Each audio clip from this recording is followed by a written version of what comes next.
So hopefully the crash course video filled in some of the blanks that we had from after World War One. And what I want to go with now is we'll do a little PowerPoint on Hitler of all people, because I think not enough people know enough about him, and everybody sort of knows who he is. And we'll start with his father. His father's name was Alois Hitler, Alois. He was the illegitimate son of this woman named Maria Anna Schicklgruber. So he took on the name Hitler later in life, but his birth name and what his name probably should have been would have been Schicklgruber. And if you know anything about Nazi history, is that Heil Hitler was sort of the rallying call there. So I just think it would have been a little bit more hilarious to say Heil Schicklgruber, not that there's anything funny about Nazis. So Adolf Hitler, Alois's son, he was born on April 20th, 1889 in Braunau am Inn, Austria, which, if we remember back to the World War One PowerPoint, we're talking about the Austro-Hungarian Empire. This is what it looks like, and these colors are splitting up the different ethnicities within the Austro-Hungarian Empire. And this red region here is the ethnic German people. There had been this long debate in the 19th century about whether or not a unified Germany would include Austria or not. It turns out that it didn't include them because they remained part of the Austro-Hungarian Empire. And here's a picture of a handsome man and his brother in Braunau am Inn, because I stopped there once. So this is what baby Hitler would have looked like, kind of ridiculous looking. This was his mother, this lady Clara. She was a pretty good mother by all accounts, and he really did love her. His father was an alcoholic, and he abused him as a child. So he wasn't that great of a father, but then again, it's Hitler, so what are we going to say about it? So who is Hitler? In general, he has this very distinct Southern accent, and that becomes pretty apparent later on in life. And so here's Germany up here, right? And as we go along here, here's modern-day Czech Republic, modern-day Austria. So he's from the South, if you will. And just like in the United States, how there's a Southern accent versus a Boston accent or wherever, he has a very distinct Bavarian, which is a Southern accent when he speaks his native German. In general, he was a poor student, so never really good students. He excelled in art of all things, and he is this painting he submitted as part of his application to the Academy of Fine Arts in Vienna, which would have been the capital of the Austro-Hungarian Empire. The admissions council was pretty impressed with his ability to paint scenery, but one thing that he couldn't do was paint people, so he was never accepted. He had applied twice. So in the early 20th century, he was living in Vienna. He took odd jobs where he could, and he painted some portraits where he could. Not to say that he was destitute, because he had a inheritance coming from his father and his mother, because he died, and his mother had sent him money when he needed it. So by 1909, though, he's homeless. His mother ended up dying, stopped sending him those checks. Vienna, for its purpose, was this hotbed of religious prejudice and racism, especially anti-Semitic prejudice and racism. And when we're talking about Semitism, we're mostly thinking of Jewish people. People of the Jewish faith are Semitic peoples. So when we say anti-Semitic, against the Semitic peoples.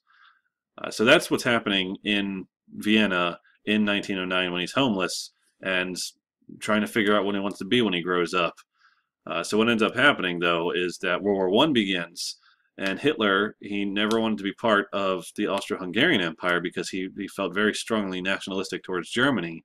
Even though he was Austrian by birth, he was ethnically German. It's a very complicated situation. So he fled Austria so he didn't have to get conscripted into the Austrian army. He went to Munich in southern Germany and ends up joining the German army at the start of World War I. He had been injured. He was decorated for bravery at times, but he spent a lot of his time behind the front lines. He was a courier for an awful long time, but he would be carrying messages between officers behind the lines. But that didn't keep him from being injured. He was gassed twice by mustard gas while a soldier in the army, and it's while he's in a hospital recovering the second time that he learns of Germany's defeat. At the time, he was actually blind from the gas. He regained his sight later, but he was not very happy about the terms of the Treaty of Versailles, which was the end treaty for the war. especially Article 231, which was the war guilt clause, saying that Germany should be responsible and was responsible for the start and the continuation of the war. So he was not very happy about that, and this is where he's really cementing his ideas for later on in life. So by the time that the war ends, it's 1919, and he's got nothing to do again. So he's trying to figure out what to do with the rest of his life. And one thing that's possible to do after the war is join a local police squad, because the government is interested in keeping tabs on all of these former soldiers who now have nothing to do. And they do that with these, what's known as a police squad. And so Hitler ends up joining one of these police squads, and his task is to attend political organizations, their meetings, and find out what their deal was, what they were doing, what they were up to, whether they were fermenting revolution or not.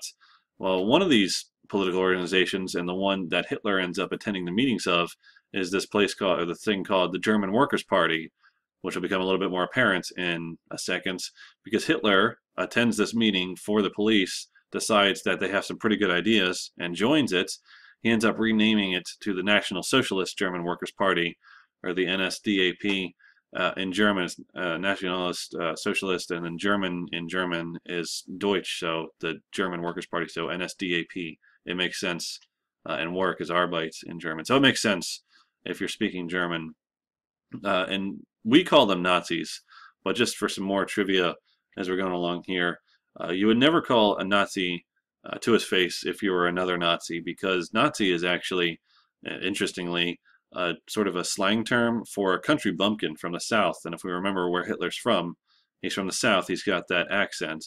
So that's where that term Nazi comes from.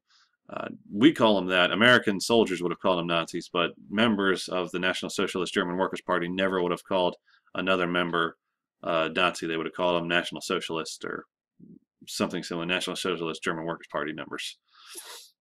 So Hitler, he ends up leading this newly named National Socialist German Workers' Party, and he gets together with this old general, somebody who was pretty popular from the end of World War One, and they lead what's known as the Beer Hall Putsch, because they wanted to overthrow the government, and Putsch is revolution in German, so they lead this Beer Hall Putsch in Munich, and it's actually this massive failure. None of their goals are achieved. A bunch of people are killed. Hitler was arrested along with Ludendorff. He ends up serving 2 years in prison for the putsch, where you think, oh, wow, he probably should have spent a lot more time in prison, but, whatever. That's where he wrote that book that you probably heard of, Mein Kampf, which means My Struggle or My Battle, which is just, several hundred pages of rambling, incoherent rambling.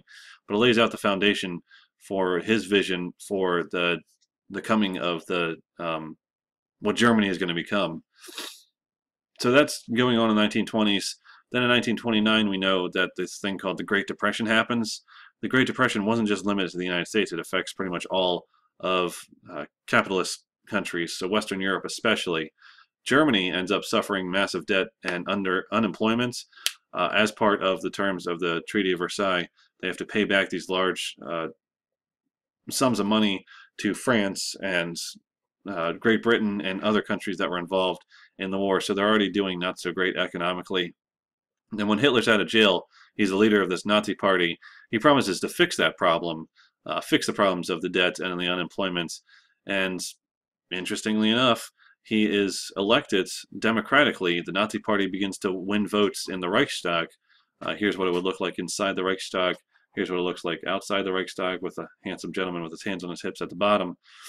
And this is the German Parliament building. So the Nazi Party does win. It takes a couple of votes, and they end up taking a majority. The way parliaments work is you just need a majority of the seats. It doesn't have to be a 51% majority. You just need a majority of seats. And by 1933, by January of 1933, Hitler was appointed chancellor, which is not quite president, but it's pretty much like a presidential position in the Reichstag. Then we get what's known as this Reichstag fire only a month later, and this was a way for the Nazi Party to take more power in Germany. And a communist sympathizer was blamed for setting the Reichstag on fire. Now, if you just go back here a second, that's what the building looks like in 2006. This is what it looked like when it was on fire. So This Reichstag fire, the Nazis actually set it themselves, but they blamed us communists, and he used that as an excuse to restrict the right of other political parties in Germany at the time. Meanwhile, the Nazi Party continues gaining support around Germany, and by March of 1933, the Reichstag passed the Enabling Act, which allowed decrees and ended elections, and it means decrees by the Chancellor. And then a year later, in 1934, Hitler takes on this title, which sounds ridiculous in English, Der Führer, because that translates as the leader. Like thinking of calling somebody the leader, you think of a Simpsons joke. But in Germany, it's not as ridiculous, and this is him becoming a dictator finally, and that'll lead us into World War II, which we'll get into next time. So, okay, thanks guys. See you next video.